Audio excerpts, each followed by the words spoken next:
바울 서신은 특징이 있습니다. 바울이 기록한 대부분의 서신은 이런 구조를 갖는데요. 앞부분은 교리적인 내용을 담습니다. 하나님을 어떻게 믿어야 하는지에 대한 교리적인 내용이 전반부에 기록되어 있고요. 후반부에는 그래서 우리가 어떻게 살아야 하는가에 대한 윤리적인 내용이 기록되어져 있어요. 그래서 바울 서신은 앞부분의 교리, 뒷부분의 윤리로 구성되어 있습니다. 우리가 살펴보는 이 갈라디아서도 마찬가지예요. 1장부터 오늘까지 이 5장 12절까지는 교리적인 내용입니다. 특히 갈라디아서는 이 교리적인 내용이 굉장히 많습니다. 그리고 다음부터 살펴볼 13절부터는 윤리적인 내용들이에요. 우리가 복음에 합당하게 어떻게 살아야 하는가를 강변하고 있는 것이죠. 따라서 오늘 우리가 살펴보는 이 5장 1절로 12절 말씀은 교리적인 내용 부분의 결론이라고도 할 수 있고 또 윤리적인 부분에 있어서 서론이라고도 할 수 있는 그런 과도기적인 단락, 본문이라고 할 수 있습니다. 여러분, 우리 지금까지 12번에 걸쳐서 이 갈라디아서를 살펴봤습니다. 여러분, 갈라디아서의 내용이 무엇이었습니까? 머릿속에서 한번 정리해 보십시오. 특히 또 코이노니아 시간을 통해서 한번 정리해 보는 시간이 되었으면 좋겠어요. 갈라디아 교회 안에는 가만히 들어온 거짓 교사들이 있었습니다. 이들은 두 가지의 문제를 던져줬어요. 첫 번째는 사도 바울은 사도가 아니다. 사도권에 문제가 있다. 12명의 제자가 아니지 않느냐라고 하는 사도권에 대한 의심을 불러일으켰습니다. 갈라디아 교회 안에. 또 하나는 바울이 전한 복음에는 문제가 있다. 어떻게 믿음만으로 구원을 받느냐? 어떻게 은혜로만 구원을 받느냐? 율법을 지켜야 된다. 할례라고 하는 의식법을 지켜서 구원이 완성되는 것이다. 믿음 좋지. 믿음 가져야지. 하지만 믿음만으로 되는 게 아니라 오직 믿음이 아니라 믿음 플러스 율법이다.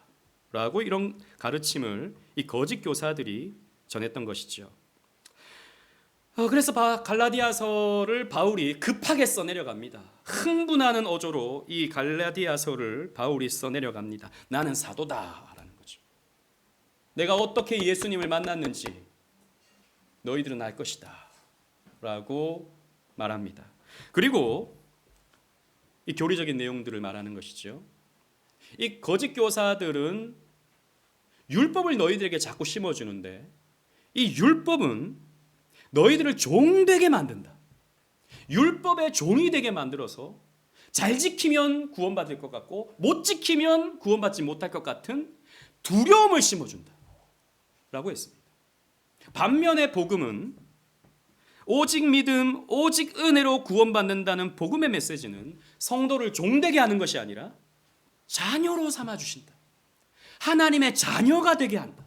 그리고 두려움이 아닌 확신과 담대함으로 평안함으로 살게 만든다. 그러므로 너희들은 복음을 따라야 한다라고 하는 이 가르침을 사도 바울이 외치는 것이죠. 자, 그렇다면 우리는 또다시 이 질문을 가집니다. 정말 그렇습니까? 정말 복음이면 충분합니까? 오직 믿음이면 되는 것입니까? 오직 은혜로 되는 것입니까? 행함이 필요 없는 것입니까? 라고 하는 이런 문제를 가지게 되는 것이죠.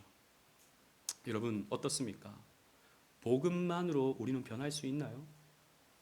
한번 생각해 보세요.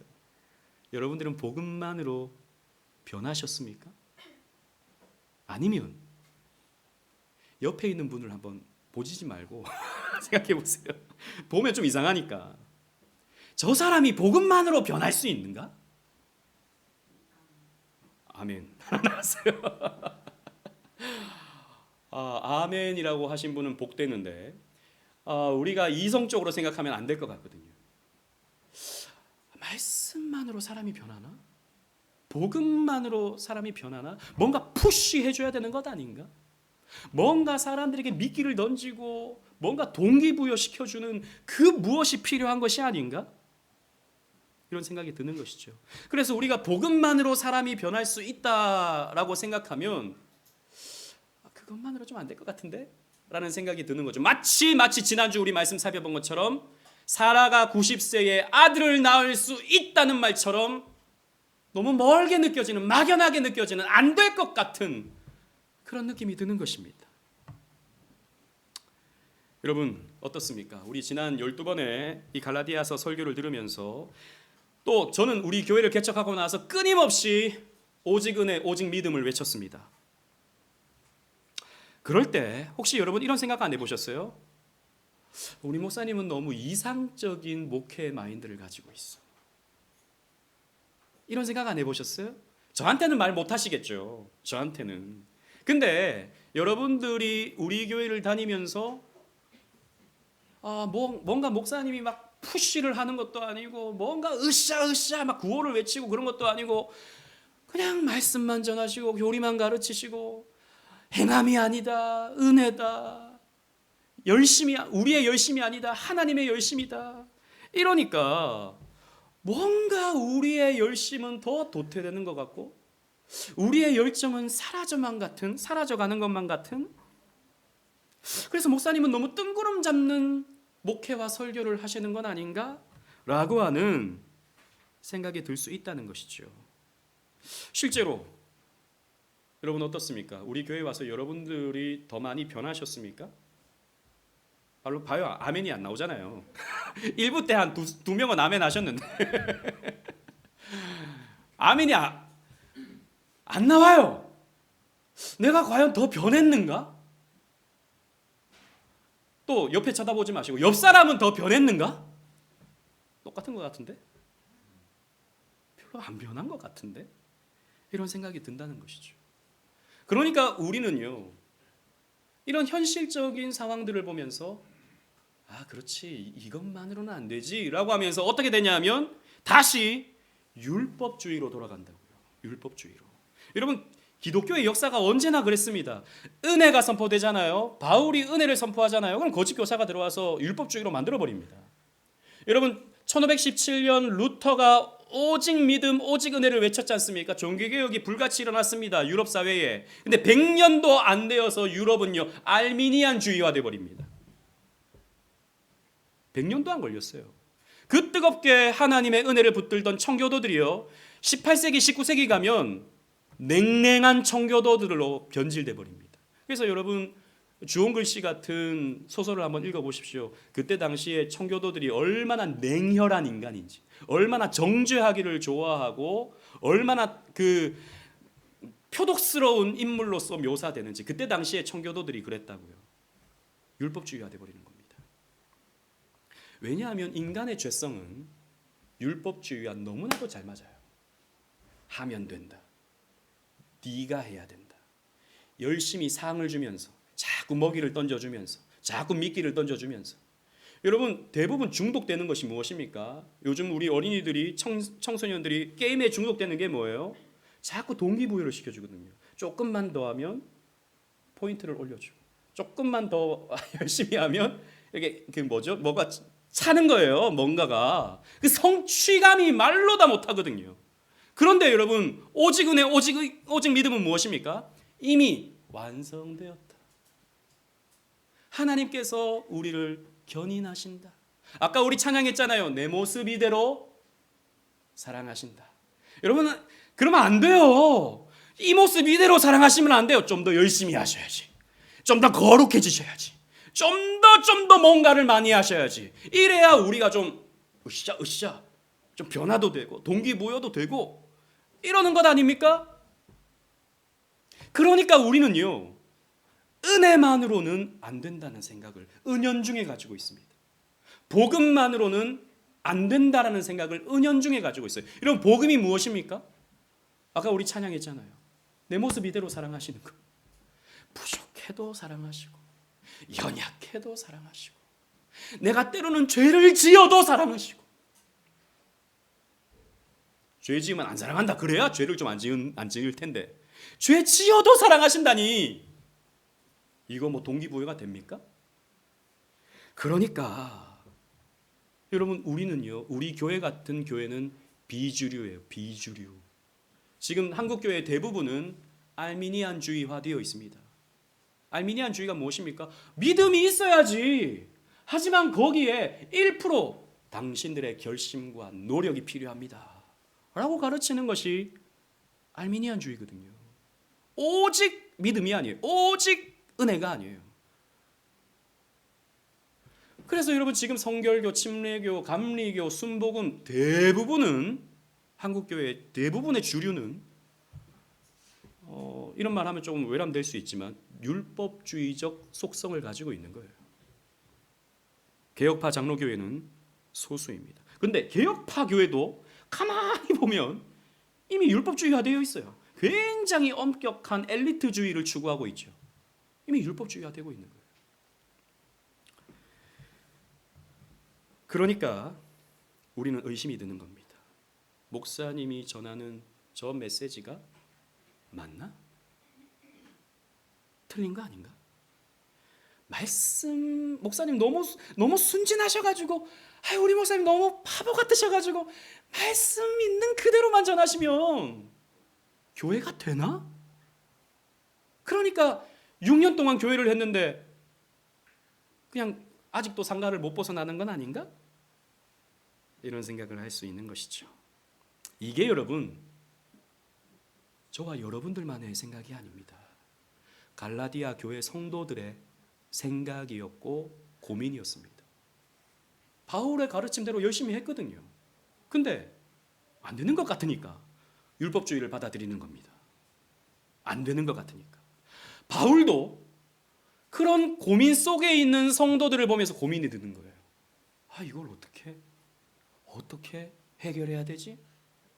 이걸 어떻게 변증해야 되지? 라는 생각을 하는 것입니다.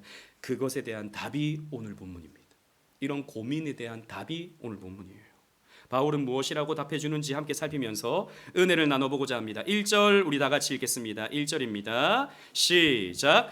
그리스도께서 우리를 자유롭게 하려고 자유를 주셨으니 그러므로 굳건하게 서서 다시는 종의 멍에를 매지 말라. 아멘. 고민하고 있는 갈라디아 교회 성도들에게 바울은 이렇게 말합니다. 굳건하게 서라. 어디에 굳건하게 서라? 복음에 굳건하게 서라. 다시 율법으로 돌아가지 말고 안 된다고 다시 율법으로 돌아가지 말고 복음 위에 굳건하게 서 있어라. 다르게 말하면 이런 말입니다. 참고 인내해라. 기다려라 라는 말입니다. 복음으로 자유를 얻은 것을 잘 간직해야지 뭔가 잘 안 된다고 해서 율법주의로 다시 돌아간다면 다시 종이 되는 것이다. 그러므로 굳건하게 복음 위에 서 있어라. 참아라. 기다려라 라는 겁니다. 지금 내가 안 변한다고, 지금 저 사람이 안 변한다고, 지금 우리 교회가 안 변한다고 성급하게 이스마엘을 낳지 말고 굳건하게 서서 참고 인내라. 왜냐하면 때가 이르매, 하나님의 약속의 때가 이르면 우리가 하는 것이 아니라 하나님이 하신다라는 것이죠. 바울은 계속 말합니다. 2절로 4절 말씀 보십시오. 제가 2절부터 쭉 읽고 4절 다 같이 읽겠습니다. 보라, 나 바울은 너희에게 말하노니 너희가 만일 할례를 받으면 그리스도께서 너희에게 아무 유익이 없으리라. 내가 할례를 받는 각 사람에게 다시 증언하노니 그는 율법 전체를 행할 의무를 가진 자라. 시작. 율법 안에서 의롭다함을 얻으려 하는 너희는 그리스도에게서 끊어지고 은혜에서 떨어진 자로다. 아멘. 지금 당장 열매가 보이지 않는다고 율법으로 돌아가는 것은 세 가지의 강조 표현을 사용합니다. 아무 유익이 없다. 아무 유익이 없다. 율법주의로 돌아가면 아무 유익이 없다. 그리고 결국에는 어떻게 되는가? 그리스도에게 끊어진다라는 겁니다. 율법주의가 무서운 건 이것이에요. 율법주의는 내가 열심히 함으로 구원받는다는, 내가 열심히 함으로 변화받는다는 생각을 가지게 되면서 결국에는 나를 구원하는 것이 그리스도가 아니라 나를 믿게 되는 것입니다. 내가 나를 구원한다로 가게 되는 것입니다. 그래서 그리스도에게서 끊어진다. 그리고 은혜에서 떨어지게 된다라고 바울은 강하게 말합니다. 따라서 우리는 복음을 굳건하게 붙들어야 됩니다. 그리스도께서 내가 잘하든 못하든 아무 조건 없이 나를 받아주시고 나를 자녀 삼아 주셔서 저 천국까지 나를 굳건히 견인해 주신다라고 하는 이 복음의 말씀 위에 우리는 우뚝 서 있어야 된다 온다라는 거예요. 반드시 열매 맺을 때가 오고 변할 때가 온다라는 것이죠. 여러분, 은혜의 복음은요, 은혜의 복음은 실제로 우리에게 계속해서 회의를 던져줍니다. 회의, 의심을 던져줍니다. 왜 목사님이 화끈하게 목회하지 않으시지? 여러분, 우리 교회는 목표, 표 이런 것도 없잖아요. 다른 교회는 올해 표, 올해 목표 500명의 예배자를 주옵소서. 이 500명의 예배자를 위해서 우리가 할 거 한 명이 10명 이상씩 전도하기 뭐 이런 거 목표로 하고 으쌰하고 그래서 전도하신 분 상도 주고 박수도 쳐주고 막. 근데 우린 전도해도 별로 알아주지도 않고 그러잖아요. 어떤 교회는 전도 많이 하면 냉장고도 주는데, 냉장고가 뭐예요? 냉장고에 있는 음료수도 안 주는데. 우리 목사님 왜 이렇게 뜨뜻미지근하게 목회하지? 뭔가 이 가슴에서 끓어오를 수 있는 소스를 좀 던져줘야 되는 게 아닌가? 또 때로는 여러분 교회 생활하다 보면 눈에 거슬리는 분들이 있습니다. 물론 여러분 있는지 없는지 잘 모르겠지만 있을 수 있어요. 거슬리는 분이 딱 있는데 왜 목사님이 따끔하게 혼내주시지 않지? 그래야 정신 좀 차릴 텐데? 이런 생각. 무표정한 거 보니까 그런 생각 안 해보셨나 봐요. 그런 생각할 수 있어요. 여러분, 그런 마음으로 우리가 교회를 섬긴다면, 그런 율법주의적인 마음으로 교회를 섬긴다면 우리는 다시 노예로 돌아가는 것입니다. 행위의 노예로 돌아가는 거예요. 여러분, 우리는 무엇으로 봉사합니까? 우리는 무엇으로 전도합니까? 우리는 무엇으로 헌신합니까? 사랑으로서 역사하는 거예요. 이 역사라는 말은 히스토리가 아니고 work, 일하다. 우리는 사랑으로서 일하는 겁니다. 바울은 이렇게 말해요. 5절, 6절 다 같이 한번 읽어보도록 하겠습니다. 제가 5절을 읽고 6절을 다 같이 읽을게요. 우리가 성령으로 믿음을 따라 의의 소망을 기다리노니. 시작. 그리스도 예수 안에서는 할례나 무할례나 효력이 없으되 사랑으로서 역사하는 믿음뿐이니라. 아멘. 바울은 성령이 주신 믿음에 따라 우리는 의의 소망을 갖고 있다라고 말해요. 의의 소망. 이 소망이라는 말이 사실 우리나라 말로는 번역되기가 힘듭니다. 소망이라고 번역을 하긴 했지만 헬라어로는 엘피스인데요. 여러분 앉아 있는 의자 있죠, 교회 의자. 이 의자를 만든 회사가 엘피스예요.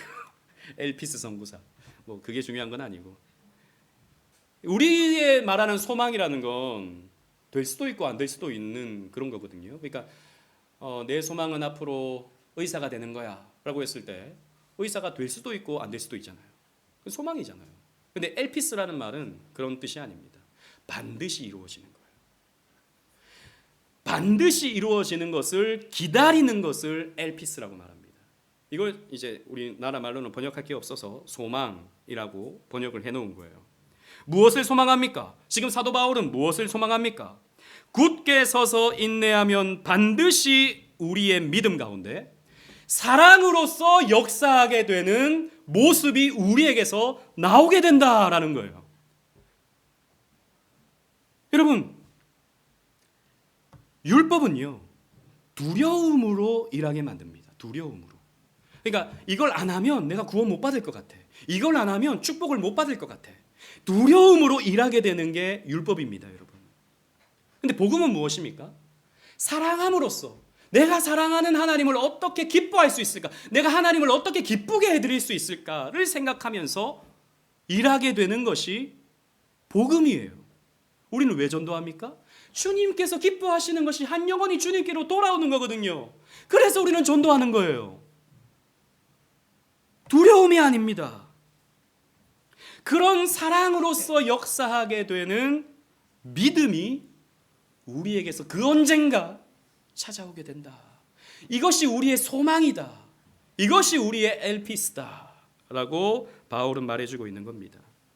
이 새가족반을 쓰신, 우리 지금 공부하고 있는 새가족반 있잖아요. 이 책을 쓰신 분이 이정규 목사님인데, 이정규 목사님이 복음이 어떻게 사람을 변화시키는가에 대해서 설교한 부분이 있는데 그걸 여러분들에게 조금 소개하고자 합니다. 헌금을 두고 이제 예시를 들어요. 그러니까 어느 교회든 뭐 헌금을 이제 못 하시는 분이 있잖아요. 헌금을 이렇게 드리시는 것이 굉장히 부담스럽고 하시는 분들이 있어요. 근데 왜 안 드리게 되는가? 두 가지 때문이라는 거죠. 하나는 교만 때문이고 하나는 두려움 때문이다라는 것입니다. 교만은 이것이죠. 이거 내 건데, 내가 열심히 해서 돈 버는 건데 이걸 왜 교회에서 뺏어가? 이거 목사님이 다 혼자 먹는 거 아니야? 이런 생각을 이제 하는 것이죠. 내 거라는 생각, 남에게 줄 수 없다는 생각, 이 교만이라는 것입니다. 두려움은 이것입니다. 이걸 내가 드리면 한 달이 좀 쪼달릴 것 같은데, 이걸 드리면 내 미래가 불투명해질 것 같은데, 내가 써야 될 거를 못 쓸 것 같은데 라는 생각이 드는 것이죠. 이런 교만과 두려움이 우리의 헌금을 막는 것이죠. 그러면 율법주의는 이 헌금을 내게 하기 위해서 이 교만과 두려움을 어떻게 하느냐? 더 증폭시켜 주는 겁니다. 즉 노예의 방식은 교만과 두려움을 더욱 증폭시켜 주는 거예요. 예를 들자면 이렇게 말하는 겁니다. 두려움을 증폭시킵니다. 너 지금 현금 안 내면 병원에서 돈이 나갈 거야. 이렇게 말하는 것이죠. 이런 말 안 들어보셨어요? 들어보셨을 겁니다. 지금 하나님 앞에 못 드립니까? 그러면 병원에서 그 돈을 쓰게 될 것입니다. 라고 하면 여러분, 여기 있는 분들은 하나도 안 두렵네요, 보니까.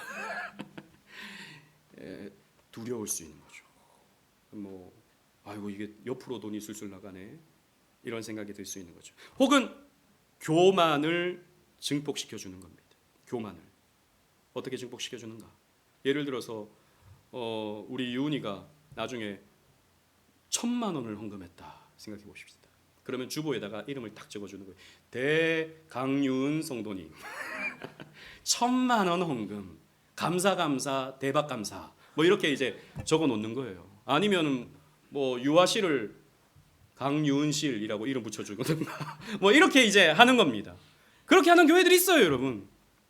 그렇게 하면 여러분 돈 쓸 재미가 있어요. 돈 쓸 보람이 있어요. 그렇잖아요. 근데 우리는 안 그러잖아요. 누가 뭐 1,000만 원을 하든 100만 원을 하든 10만 원을 하든 1,000원을 하든 아무도 몰라요. 우리는 돈 쓸, 헌금할 재미가 없어요. 재미가 없어. 그런데 여러분, 복음은 사람들을 어떻게 변화시킵니까? 복음은 사랑으로서 어떻게 역사하게 만듭니까? 복음은 이렇게 말하는 것이죠. 예수님께서 저와 여러분들에게 무엇을 지불하셔서 우리를 사셨는지 안다면, 즉 우리를 구원하시기 위해서 예수님께서 지불하신 것이 무엇인지 안다면 나는 이것이 내 것이다 라고 말할 수 있는 것이 아무것도 없다는 것을 알게 되는 것이죠. 여러분, 예수님께서 우리를 사시기 위해서 자신의 피값, 자신의 전부를 내어놓으셨잖아요. 그렇다면 여러분, 내 것입니까? 아니요. 내가 가진 모든 것은 주님의 것이거든요. 복음 앞에서 교만이 죽는 것입니다. 복음 안에서 교만이 죽어요. 또 하나님께서 우리를 구원하시기 위해서 예수님을 희생하면서까지 자기 아들을 내어주시기까지 우리를 사랑하셨고 우리를 구원해 내셨다면 그분께서 우리의 미래를 책임져 주시지 않겠는가? 라는 것을 우리가 믿게 된다면 거기에서 우리의 두려움은 죽는 것입니다.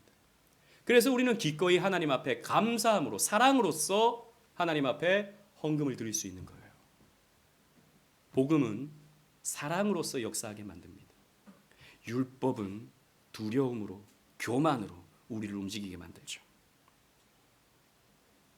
따라서 우리는 복음으로, 자유함으로, 사랑함으로써 우리는 work, 일해야 되는 것입니다. 오늘 우리 자원봉직 서약서를 여러분 집에 가시기 전까지 내셔야 되는데, 자원봉직입니다. 물론 체크 안 하셔도 제가 권면 드릴 수 있어요. 하지만 여러분들이 이 교회를 사랑해서 혹은 하나님을 사랑해서 내가 어떻게 쓰임 받을 수 있을까를 생각하셔야 되는 겁니다. 사랑으로서 역사하셔야 돼요. 여러분, 사람을 움직이게 만듭니다. 사랑은 사람을 움직이게 만들어요. 사랑은 상대방을 따르게 만듭니다. 우리 주환이가 가끔씩 교회 오면, 가끔씩이 아니죠, 거의 매일 교회 오면 저희 간식대를 가요. 간식대를 가서 과자를 먹어요. 혹은 이제 교회에서 특별한 간식들이 나오잖아요. 그럼 목사님한테 특별히 이렇게 주는 과일들이 있다고요. 목사님 이렇게 오시고 그러면 주환이가 이렇게 말할 때가 있어요. 나 저거 먹고 싶어. 이렇게 말할 때가 있어요. 저거 먹고 싶어. 그러면요, 목사는 우리 주환이를 사랑하기 때문에 어떻게 합니까? 그게 명령처럼 들려요. 이거 나 주세요. 명령처럼 들려요. 그러면 주환아 이거 먹어. 주는 겁니다. 달라고 한 적 없어요. 나 그냥 저거 먹고 싶어. 그러잖아요. 그러면 저는 그게 명령처럼 들리는 겁니다. 왜요? 저는 주환이를 사랑하기 때문에 주는 거예요. 안 준 적도 있지만 없어서. 여러분 자녀들 사랑하잖아요. 자녀가요. 나도 저거 좀 사고 싶어 하잖아요. 사달라고 말을 안 해요. 근데 이미 나는 그걸 사고 있어요. 왜요? 사랑하기 때문입니다. 사랑은요, 사람을 움직이는 거예요. 사랑은 사람을 움직이게 만듭니다. 복음은 하나님이 나를 사랑하신다는 것을 여러분 지식적으로 아는 게 아니라, 정말 내가 하나님을 사랑한다는 것을 입술로만 말하는 게 아니라, 하나님과 여러분들이 인격적으로 사랑하고 서로 교제하게 될 때 여러분들은요, 사랑으로서 역사하게 돼요. 두려움으로가 아니라, 억지로가 아니라. 히터를 좀 꺼주십시오. 너무 더운 것 같은데. 그래서 바울은요, 마지막으로 이렇게 말합니다. 7절로 9절 함께 읽어볼게요. 제가 7, 8절 읽고 9절 다 같이 읽어보겠습니다. 너희가 다름질을 잘 하더니 누가 너희를 막아 진리를 순종하지 못하게 하더냐. 그 권면은 너희를 부르신 이에게서 난 것이 아니니라. 시작. 적은 누룩이 온동이에 퍼지느니라. 아멘. 갈라디아 성도들은요, 이전에 다름박질하듯이 은혜를 향해서 신앙생활 잘 해왔습니다. 그런데 바울의 가르침을 따라서 신앙생활을 잘하고 있었죠. 그런데 거짓 교사들이 갈라디아 교인들을 미혹하기 시작한 겁니다. 그래서 바울은요, 이렇게 말해요. 그 할례파들, 그 율법주의자들은 그 기원이 8절 보시면 하나님에게서 온 것이 아니다라고 말해요. 저들은 하나님에게서 온 자들이 아니다. 그들은 자신들이 하나님의 참된 가르침을 전한다고 말은 그렇게 하겠지만 진리를 순종하게 하지 못하고 거짓을 누룩처럼 퍼뜨리는 자들이다. 그랬어요. 여러분, 누룩은 무엇입니까? 빵을 부풀게 만드는 그런 이스트 같은 거죠. 조금만 들어가도 빵이 확 부풉니다. 시간이 지나면. 조금만 들어가도. 마찬가지예요. 이게 율법주의가요, 교회 안에 들어오잖아요. 조금만 들어가도 교회는 금방 율법주의가 됩니다. 그래서 바울은 10절로 12절에 마지막 결론을 이렇게 맺습니다. 제가 10절 11절 읽고 12절 다 같이 읽을게요. 나는 너희가 아무 다른 마음을 품지 아니할 줄 주 안에서 확신하노라. 그러나 너희를 요동하게 하는 자는 누구든지 심판을 받으리라. 형제들아, 내가 지금까지 할례를 전한다면 어찌 지금까지 박해를 받으리요. 그리하였으면 십자가의 걸림돌이 제거되었으리니. 시작. 너희를 어지럽게 하는 자들은 스스로 베어버리기를 원하노라. 아멘. 바울은 이렇게 말합니다. 다른 마음을 품지 마라. 너희를 요동케 하는 율법주의는 반드시 너희들을 심판하게 만든다. 율법주의는 기독교라는 타이틀을 달고 교회라는 간판을 걸어놓고 있지만 율법주의는 기독교가 아니다 라고 말하는 거예요. 심판받을 거짓 신앙이다 라는 겁니다. 그래서 바울은 오직 그리스도의 십자가 복음만을 전했습니다. 예수님이 십자가에 달리셨을 때 다 이루었다라고 말씀하셨잖아요. 우리가 행해야 할 모든 율법을 예수님께서 다 이루셨다라는 것을 믿는 것이죠. 그 복음을 전하다가 바울이 어떻게 됐습니까? 미움을 받았습니다. 바울이 할례 받아도 돼, 할례 받아야 돼라고 전했더라면 유대인들에게 미움을 받지 않았을 거예요. 그런데 복음이면 충분하다. 십자가면 충분하다라고 가르쳤기 때문에 율법을 열심히 지키는 이 율법주의자들에 의해서 죽을 고비도 당하고 돌에 맞기도 하고 미움을 받기도 하고 했던 것입니다. 그러나 바울은 이 복음을 포기할 수가 없었어요. 왜요? 이 복음이 진리거든요. 그래서 결론 맺기를 너희를 어지럽게 하는 자들을 베어버려라 라고 합니다. 너희를 어지럽게 만드는 그 교회 안에 들어와 있는 이 율법주의를 베어버려라. 여러분, 이것이 무엇입니까? 개혁입니다. 개혁. 종교개혁은 1517년 일어났던 종교개혁은 교회 안에 들어와 있던 로마 카톨릭이라고 하는 율법주의를 베어버린 겁니다. 도르트 신조는 1619년 완성된 도르트 신조는 이 개혁교회 안에 들어와 있는 율법주의를 베어버린 거예요. 교회는 그래서 항상 개혁돼야 됩니다. 왜? 항상 율법주의가 들어오니까. 제가 개척하기 전에 뭐 아시는 분들은 잘 아시지만 서울의 큰 교회에서 저는 대학부를 담당했습니다. 대학부는요 너무너무 재밌습니다. 우리 창기 형제 그렇죠? 대학부 재밌잖아요. 우리 성민이 형제 그렇죠? 대학부 재밌었잖아. 제가 담당할 때 있었거든요. 젊은 대학생들이 모여서 한 150명, 200명 모여서 으쌰으쌰 하잖아요. 너무 재밌어요. 애들이 나와서 공연 한번 하잖아요. 배가 그냥 배꼽이 찢어집니다. 춤 한번 추잖아요. 애들이 너무 멋있습니다. 자기들도 재밌어 해요. 방학 때잖아요. 한 달 내내 교회 와 있습니다. 한 달 내내 재밌으니까 뭐 행사 준비하고 선교 준비하고 수련회 준비하고 내내 그렇게 합니다. 그런데 제가 이제 개척을 준비하면서 이제 얼마 남지 않은 상황에 이제 저를 앞에 놓고 인터뷰를 합니다. 이제 대학생들이 목사님은 이제 앞으로 어떤 교회를 개척하시겠습니까? 라고 했을 때 여러분 제가 뭐라고 한 줄 아세요? 목사님은 고리타분한 개혁주의 냄새 풀풀 나는 재미없는 교회를 하고 싶어요. 라고 했어요. 말이 씨가 돼가지고 우리 교회가 그래요. 고리타분한 개혁주의 냄새 풀풀 나는 재미없는 교회. 제가 왜 그렇게 했냐면 저는 뭐 이전 교회를 뭐 폄하하거나 나쁘다고 말씀드리고 싶은 마음이 전혀 없습니다. 충분히 훌륭합니다. 전 대한민국에서 훌륭한 교회라고 생각하고 훌륭한 조직이었다고 생각해요. 너무 애들이 착하고 좋거든요. 근데 제가 가만히 보면 얘들이 정말 하나님을 사랑해서 이렇게 한 달 내내 교회에 있나? 얘들이 정말 하나님의 말씀이 너무 좋아서 이렇게 아침부터 저녁까지 교회에 있나? 제가 확신을 못 하겠는 거예요. 제가 그렇게 막 애들 지도하곤 하는데 왜? 저는 부목사니까 교회 시스템대로 가야 되잖아요.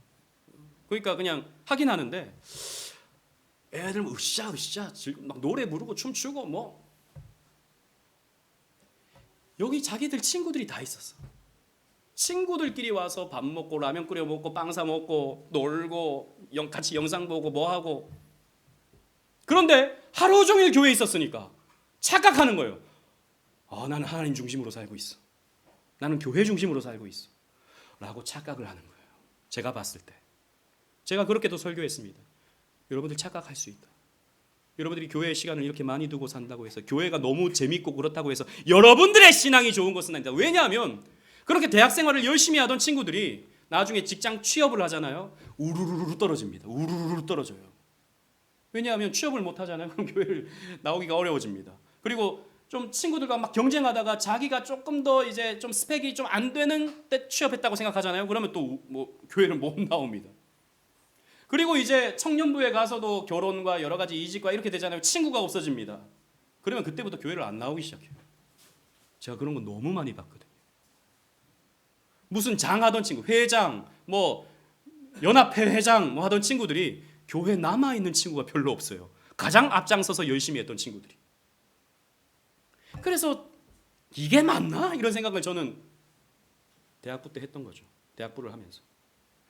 그래서 저는 그때 이제 여러 뭐 또 책도 읽고 하면서 제가 읽던 책들과 들었던 목사님의 설교가 그런 데 초점이 맞춰져 있었어요. 교회가 너무 재밌으면 안 된다. 교회가 너무 재밌으면 복음을 잃어버린다. 교회가 너무 으쌰으쌰를 잘하면 이 동기부여되는 것 때문에 그 동기부여가 은혜라고 착각해버린다. 이런 생각들을 제가 갖게 되면서 고리타분한 개혁주의 냄새가 풀풀 나는 재미없는 교회를 세우겠다라고 감히 말해버렸어요. 말이 씨가 돼가지고 그때 말을 잘했어야 되는데 김포를 집어삼키는 교회를 하겠다 그래야 되는데 아까 우리 아이들에게 우리 교회는 어떤 교회가 되면 좋을까요? 물어봤더니 우리 주한이가 뭐라는지 아세요? 경기도에서 가장 큰 교회.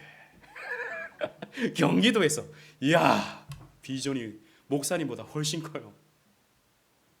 근데 뭐 여러 가지 그래서 야 그래 좋다 그렇게 되면 좋겠다. 제가 축복해주고 다 했어요. 아무튼 이 말이 씨가 돼서 여러분 어떻습니까? 우리 교회는 재밌습니까? 제가 아멘을 억지로 하려고 한 건 아니에요. 근데 솔직히 말해서 여러분 큰 교회 있을 때보다 우리 다 큰 교회에서 있다 왔잖아요. 아니면 적어도 우리 교회보다는 큰 교회에서 다 왔잖아요. 그런 면에서 우리 교회는 재미없는 교회입니다. 재미가 없어요. 어떤 면에서 또 재미가 없냐? 우리 교회는 좀 외롭습니다. 같이 뭔가 으쌰으쌰하고 같이 뭔가 막 하고 그래야 이 동질감이 생기고 친구가 생기고 그러거든요. 근데 여러분 솔직히 말해서 우리 교회 와서 외롭지 않으십니까? 맞아요. 이런 한 분이 좀 외로워요. 뭔가 마음을 막 터놓고 얘기하기가 어렵습니다. 솔직히 우리 지난주에 신방했던 청년이 그래요. 우리 목사님 우리 교회는 서로 너무 조심하는 것 같아요. 어떻게 그렇게 잘 알지? 어떻게 그렇게 잘 알지? 우리 교회는 서로 너무 조심해요. 저도 왜 그런지 모르겠어. 근데 가만히 생각해 보면 우리는 서로 으쌰으쌰했던 추억이 별로 없어요. 그죠? 같이 SFC 쭉 자라고 청년 쭉 자라면 그게 되는데 우리는 어느 순간 이렇게 모여가지고 그런 게 없어요. 친구가 없어요. 교회에. 마음 편하게 내 솔직한 감정을 내어놓을 수가 없어요. 그러니까 여러분 어떻습니까? 교회 와서 외롭죠. 재미가 별로 없어요. 물론 아까 우리 1부 때 한 분이 이랬습니다. 목사님 설교하는데 갑자기 외치셨어요. 목사님의 말씀이 즐겁습니다. 그래요. 그것만으로도 참 감사하다. 근데 여러분 제 목표가 그거였어요. 말을 잘못해버렸어. 재미없는 교회. 왜 재미없는 교회를 하려고 했냐? 여러분 너무 앞에서 말씀드린 것 친구가 많잖아요. 친구가 많으면 복음을 놓칩니다. 행사가 많잖아요. 여러분 행사로 막 돌아가는 교회들 얼마나 많습니까? 우리 다 그런 교회 다니고 왔잖아요. 막 돌아가잖아요. 그럼 정신이 하나도 없습니다. 막 일하다 보면 뭔가 그래도 동기부여는 되고 열매는 있으니까 즐겁긴 한데 그건 여러분 은혜가 아니고 보람입니다. 보람. 복음이 남질 않아요. 그러니까 평생 예수를 믿어오는데 복음을 고백할 줄 모릅니다. 그래서 이러잖아요. 그런데 문제는 이런 교회를 담임하는 목사는 여러분 어떤 기분이 들까요? 불안합니다. 우리 교회가 재미가 없어서 불안합니다. 우리 교회가 서로 서먹서먹한 것 같아서 불안해요. 저분 눈치를 보니까 좀 밋밋한데 떠나시는 거 아닌가? 안 그래도 지금 빈자리가 좀 있는데 여기도 있고 여기도 있고 이거 또 떠나시면 이거 또 다른 분들 또 상처받을 텐데 이런 걱정이 들죠. 그러면 저는 또 이렇게 생각합니다. 율법주의로 가자. 뭔가 복음 외에 다른 뭔가를 또 더 넣자. 이런 생각을 은연중에 하게 되는 것이죠. 그러나 오늘 말씀이 저를 다시 붙잡습니다. 고리타분한 개혁주의 냄새가 풀풀 나는 재미없는 교회. 여러분 오해하지 마세요. 우리 교회를 재미없게 만들겠다는 게 아니에요. 제 말은 복음만 남는 교회이면 좋겠다는 것이죠. 말씀을 맺겠습니다. 제가 좋아하는 김영익 목사님이라고 계십니다. 우리 교회도 한번 오셨고 말씀도 전하셨는데, 이 목사님이 섬기시던 미국의 조이 미션 교회, 조이 선교교회는 교회가 해체돼 버렸어요. 교회가 해체되면서 한국으로 오셔서 지금 광주의 베샬롬 교회를 담임하고 계시는데, 설교를 들어보셔서 알겠지만 지금 이분은 한국 교회에서 가장 설교자로서 영향을 미치는 분입니다. 제가 그분 미국에 있을 때부터 그분의 설교를 들었거든요. 설교를 너무 잘하세요. 제가 그분의 영향을 좀 많이 받았는데, 근데 그 교회가 참 목사님을 참 힘들게 했어요. 그 교회가 여러 가지로 좀 부딪히는 게 많았어요. 성도들끼리 막 싸우기도 하고, 목사님도 참 많은 회의가 든 거죠. 그리고 결국에는 교회가 해체돼 버렸습니다. 그러면서 목사님은 이런 생각을 했어요. 그 목사님과 교제도 했고 그 목사님의 설교를 제가 거의 대부분 들었었는데, 이런 생각을 하셨습니다. 교회가 사라지는구나. 교회도 사라지는구나. 미국의 교회 많은 건물들이 있는데, 교회 건물들이 여러분 이제 사람이 없으니까 다른 용도로 바뀝니다. 식당이 되기도 하고 나이트클럽이 되기도 하고 모슬렘 그 이슬람교의 회당이 되기도 하죠. 교회당이. 교회도 교회당도 없어지는구나. 저 영국의 스펄전 목사님이 100여 년 전에 활동하시던 저 영국의 저 터버너클 처치도 5천 명이 모이던, 그냥 매 회마다 5천 명이 모이던 교회인데 지금은 관광지가 되어버렸습니다. 여기 스펄전 목사님이 목회하던 곳입니다. 한국 사람들이 가서 여기 스펄전 목사님이 목회하던 곳이군요. 그걸로 유지되는 교회입니다. 40년 전, 50년 전 마틴 로이드 존스 목사님이 목회하던 영국의 웨스트민스터 채플은 지금 머리 허연 백발의 노인들만 남았습니다. 한 20-30명 앉아서, 그 넓은 예배당에 20-30명 앉아서 예배를 드려요. 이런 교회도 사라지는구나. 이렇게 생각하시면서 이 목사님은 이렇게 생각하셨어요. 그런데 그렇게 교회 당도 없어지고 교회도 해체되지만 교회는 그런데 말씀이 남는구나 라는 것을 생각하셨다는 거죠. 왜냐? 스펄전 목사님의 설교는 남아있어서 지금 이 목사가 읽고 있잖아요. 우리도 읽어봤잖아요.